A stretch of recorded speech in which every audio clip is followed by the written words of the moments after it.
saya termasuk bisa dikatakan ya Gus Durian juga saya ini. Jadi saya termasuk golongan, orang tidak tahu saya ini jenderal yang tukang pijitnya Gus Dur, yang bisa masuk kamar tidurnya Gus Dur. Demikian saya dekatnya sama Gus Dur, dan memang Gus Dur waktu itu pemikirannya luar biasa sehingga banyak yang tidak bisa mengikuti cara berpikir beliau karena beliau sudah jauh ke depan. Jangan kau bilang orang-orang hebat yang sudah meninggal itu betul-betul mati. Dia selalu bersama kita. Ide-idenya tadi sudah disetel di sini tentang kesetaraan, kemanusiaan, demokrasi. Itu terus bersama kita. Setiap kita ada problem perpecahan, orang lalu ingat itu loh Gus Dur. Ini loh yang dikatakan oleh Gus Dur agar bangsa ini bersatu. Gus Dur itu gelisah. Tiap hari dia selalu bercerita ke saya ketika makan di Cina itu. Gus Dur mengatakan ada sesuatu yang musibah besar, kata Gus Dur. Apa? Tapi dia tidak tahu di mana. Kok ada gempa besar, akan ada ribuan orang meninggal dan ada air bah, kata Gus Dur. Jadi Gus Dur itu gelisah. Lah, dalam mimpinya itu didatangi seorang ibu untuk berdoa. Terus Gus Dur ngomong, waduh, di mana ya Robo? Saya itu memikirkan itu. Lah setelah itu berselang kan kita melihat peristiwa tsunami Aceh kan, dan mimpi Gus Dur itu kemudian ditulis di Kompas oleh Pak Sulastomo. Saya melihat Gus Dur itu sisinya adalah sisi tidak hanya humanis, tapi Gus Dur itu memiliki kepekaan terhadap apa yang akan terjadi, dan itu berulang-ulang kali perjumpaan saya dengan Gus Dur selalu dia bisa memberi signal. Ada pengalaman yang agak mistis yang sampai sekarang mungkin Gus Nuril yang bisa menjelaskan. Saya menjemput Gus Dur di Ciganjur.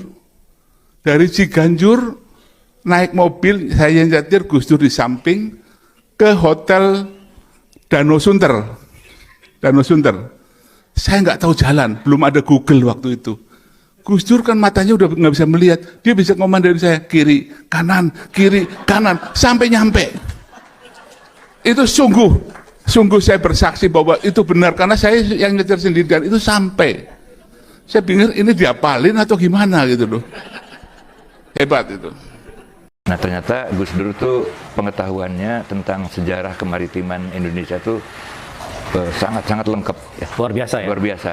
Sampai dimulai dengan era prakolonial pun dia tahu. Gitu ya. Tiba-tiba dia bilang gini sama saya, satu waktu saya akan jadi presiden dan situ jadi menteri saya ya, ngurusin laut. Gitu. Tahun 86 itu 86. Pak ya? Ya, saya bilang aja, iya Gus. Gitu ya. Tahu-tahu kejadian betul. Wah, berarti Gus Dur tuh memang ada kemampuan masa depan, ya, melihat masa depan. Dia tuh begini, Gus Dur tuh seorang jenius ya. Yeah. Dia tuh proses berpikirnya tuh tidak hanya lengkap tapi cepat.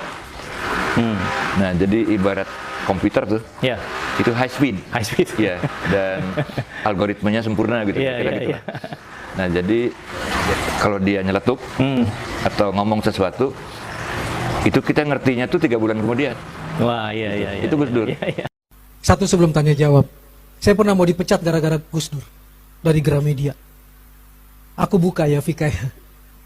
Saya pernah dikira mewawancarai fiktif Gus Dur. Saya diminta mewawancarai Gus Dur di satu titik pada hari Jumat dan saya mewawancarai dia. Tektokan di depan dan saya nanya. Saya selalu cerita ke Yeni, Yen bapakmu itu luar biasa loh. Saya wawancara, saya nanya dan saya bilang, kok Gus Dur nggak sholat Jumat? Sholat kok, kata dia. Pada jam sholat Jumat saya wawancara. Sampai ke kantor di Gramedia, 2 orang datang mengaku dua-duanya mewawancarai Gus Dur. Satu saya, satu lagi menemani Gus Dur sholat Jumat.